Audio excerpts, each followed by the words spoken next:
हाय beautiful people, कैसे हैं आप सभी लोग।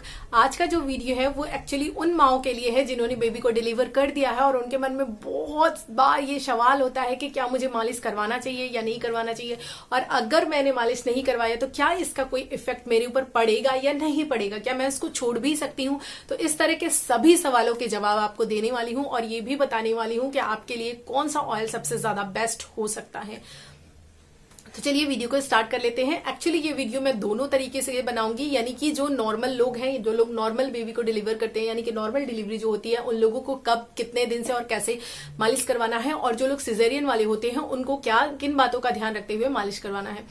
देखिए, वीडियो का स्टार्ट करने से पहले मैं आपको ये बता दूं कि जो बेबी की मालिश होती है वो अलग होती है और जो मदर की मालिश होती है वो अलग होती है। एक्चुअली इसका रीजन ये होता है कि बेबी का जो मालिश होता है उसके लिए आप जो प्रेशर है वो पूरी बॉडी पे एक जैसा लगा सकते हैं, कोई उसमें जिसे बोलते हैं परेशानी नहीं है। लेकिन मदर की बॉडी पे कहाँ कहाँ पर प्रेशर कैसे लगाना है उसके लिए एक जिसे बोलते हैं जानकार व्यक्ति की ही जरूरत होती है, क्योंकि मदर की बॉडी का जो नीचे वाला पार्ट होता है, यानी कि कमर वाला पोर्शन हो गया, पेट वाला पोर्शन हो गया, इन पोर्शन पे बहुत ज्यादा प्रेशर नहीं लगाना होता है। और स्पेशली हर जगह ऑयलिंग यानी मसाज करने के साथ साथ उनके हेड का भी बहुत ध्यान रखना होता है, यानी हेड पे बहुत अच्छे से चंपी करनी होती है, बहुत अच्छे से ऑयल रखकर मसाज करना होता है। तो इसीलिए दोनों के लिए ये डिफरेंट है कि घर मतलब बच्चे की मालिश तो कोई भी कर सकता है, लेकिन माँ के लिए जो लोग जानकार हों उन्हें ही रखें, ऐसे ही किसी को ना रखें। एक्चुअली इसका मतलब मेरे ऊपर एक एक्सपीरियंस था, इस वजह से मैं आपको बताऊंगी। अपना जो एक्सपीरियंस है वो मैं आपसे लास्ट में शेयर करूंगी। अगर आप मेरा एक्सपीरियंस जानना चाहते हैं तो वीडियो में लास्ट तक जरूर बने रहिएगा।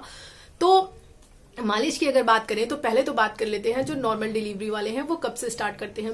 देखिए, नॉर्मल डिलीवरी वालों की अगर डिलीवरी हॉस्पिटल में हुई है तो जनरली दूसरे दिन या जनरली तीसरे दिन छोड़ देते हैं, कई बार दूसरे दिन भी छोड़ देते हैं। डिपेंड करता है हॉस्पिटल के ऊपर, डिपेंड करता है मदर की हेल्थ के ऊपर एंड बेबी की हेल्थ के ऊपर। कई बार अगर बेबी की हेल्थ में या मदर की हेल्थ में कोई प्रॉब्लम होती है तो वो ऑब्जर्व करने के लिए एक आध दिन और रोक लेते हैं।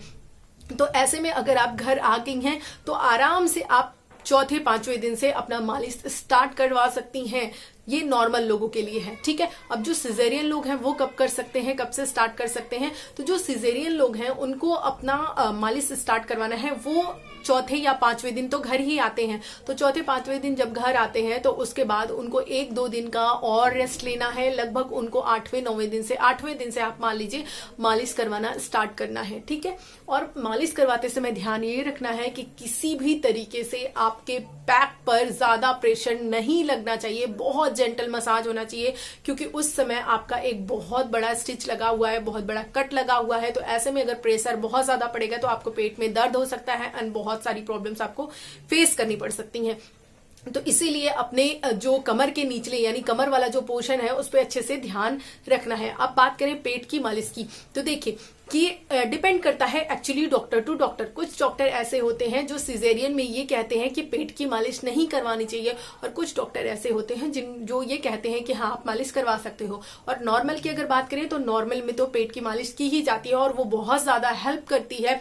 जो आपकी बच्चेदानी बढ़ी हुई होती है उसको छोटा करने में काफी हद तक हेल्प करती है। तो इसीलिए आप पेट की भी मालिश करवाएं अगर आपकी नॉर्मल डिलीवरी हुई है। तो अगर सिजेरियन डिलीवरी हुई है तो अपने मन से कोई डिसीजन मत लीजिए, किसी के कहने सुनने में एक बार अपने डॉक्टर से जरूर बात करिए, उसके बाद ही अपने पेट की मालिश का डिसीजन आप लीजिए, क्योंकि उन्होंने कैसा टाका लगाया है, कैसे उसकी हीलिंग हो रही है, इस सब पे डिपेंड करता है। तो इसीलिए एक बार जरूर से जरूर आप अपने डॉक्टर से पूछ लीजिए, उसके बाद ही डिसीजन लीजिए। जैसे मेरे केस में अगर मैं बात करूं तो मेरे डॉक्टर ने अलाउ कर दिया था, लेकिन मुझे लगता है कि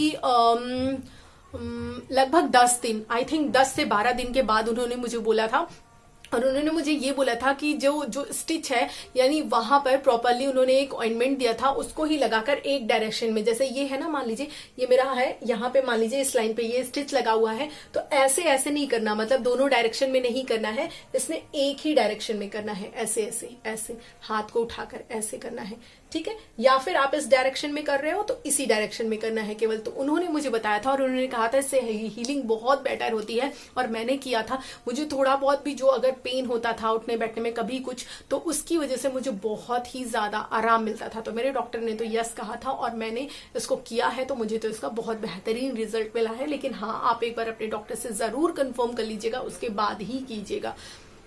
फिर अगर बात करें कि क्या ऐसा हो सकता है, मतलब कि क्या ये ऑप्शनल है कि मालिश करवानी चाहिए या नहीं करवानी चाहिए, यानी इसका क्या इफेक्ट पड़ता है। एक्चुअली इसका बहुत बड़ा इफेक्ट पड़ता है। आपको ये हो सकता है लगे कि मालिश तो छोड़ो नॉर्मल है, हमने 1-2 दिन करवा लिया या 3 दिन करवा लिया, इसका क्या असर पड़ेगा, कुछ खास असर इसका पड़ता नहीं है। नहीं, इसका असर पड़ता है। मैंने अभी आपसे कहा था ना कि मैं अपना जो एक्सपीरियंस है वो शेयर करूंगी।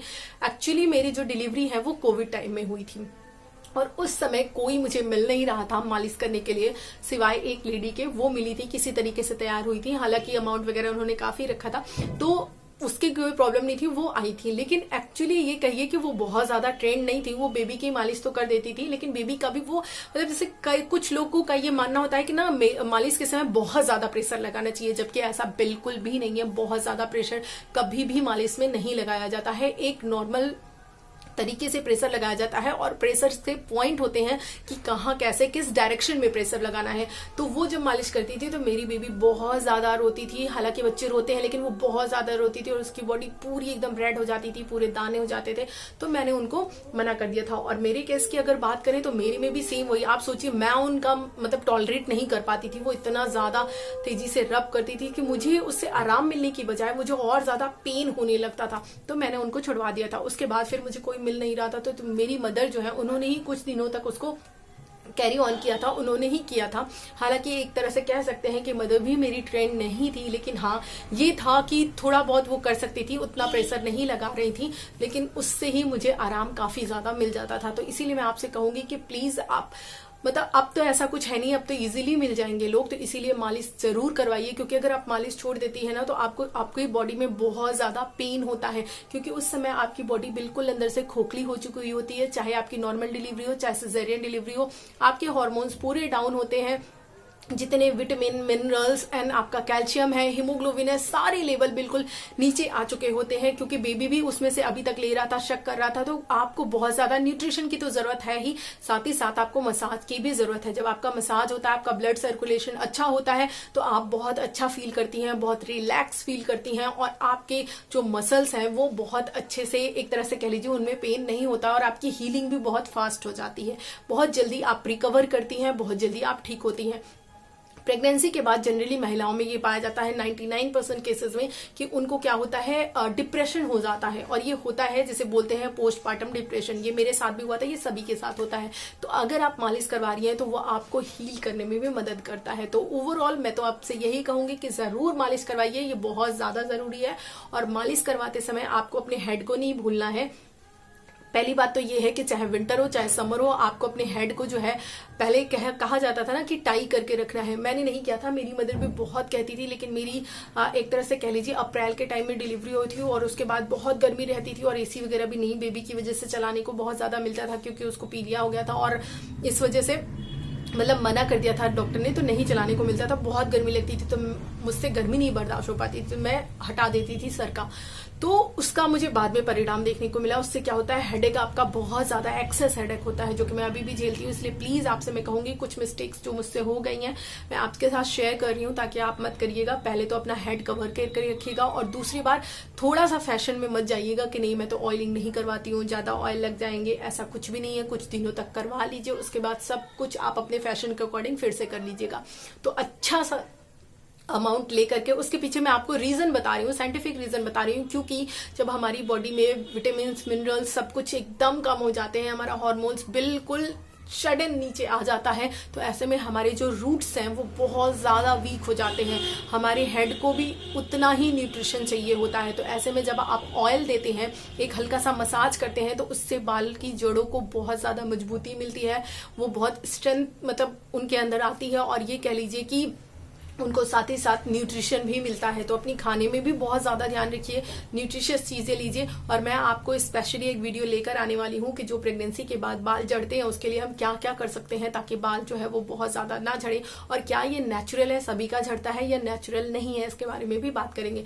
तो अपनी मालिश के साथ साथ आपको जो है अपने बालों का ध्यान भी रखना है, यानी वहां पर भी आपको ऑयलिंग करनी है। और अगर आप मालिश मिस कर रहे हैं तो समझ लीजिए उसका रिजल्ट आगे चलकर आपको बहुत ही बुरा मिलेगा, क्योंकि आपको हमेशा कहीं ना कहीं कुछ ना कुछ पेन बना रहेगा। उसकी वजह से आपको फीडिंग में प्रॉब्लम आएगी, बैक में बहुत ज्यादा पेन होगा, शोल्डर्स में पेन होगा।